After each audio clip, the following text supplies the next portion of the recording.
the they छौरी हमर काम फिनिश क दे छौरी खत्म हो गई छ सट लगे रे बगल में छियो पजामे आने एगो किस द दे छौरी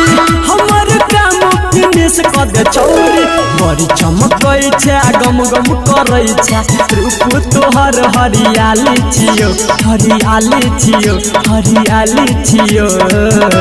हट जवानी जखने मन कखन चुमे मांगै छै हम की तोहर घरवाली छियो जखने मन तखन चुमे मांगै छै हम की तोहर घरवाली छियो डीजे दयानंद दिलदार सरस्वती स्थान कठरा डी टोल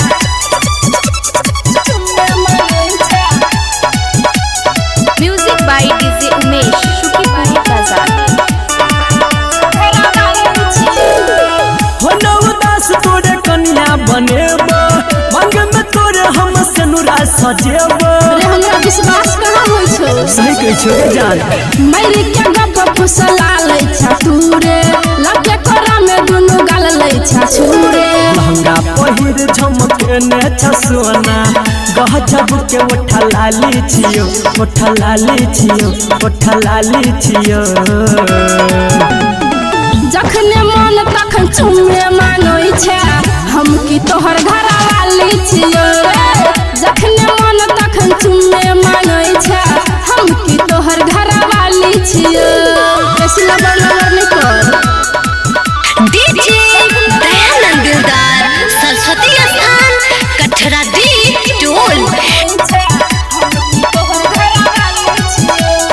music by DJ Umesh Shukipuri Bazar तू ही जान हमर यक के किरनिया तोरे बनबो घर के लक्ष्मीनिया रे करम खुदल छाओ हाँ रे तोरे से शादी करे के छै मन रे बन जो सैया हमर संदीप सुमन रे हमर अनिल कहै छौ तोहर होठ दूध के छाली छियो छाली छियो छाली छियो जखने मन तखन चुमे मांगै छै हम की तोहर घरवाली छियो जखने मन तखन चुमे मांगै छै हम की तोहर घरवाली छियो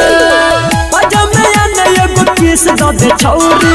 हमर काम फिनिश क दे छौरी बड़ी चमकै छै गम गम करै छै रूप तोहर हरियाली छियो हरियाली छियो हरियाली छियो हट जवानी जखने मन कखन चुमे मांगै छै हम की तोहर घरवाली छियो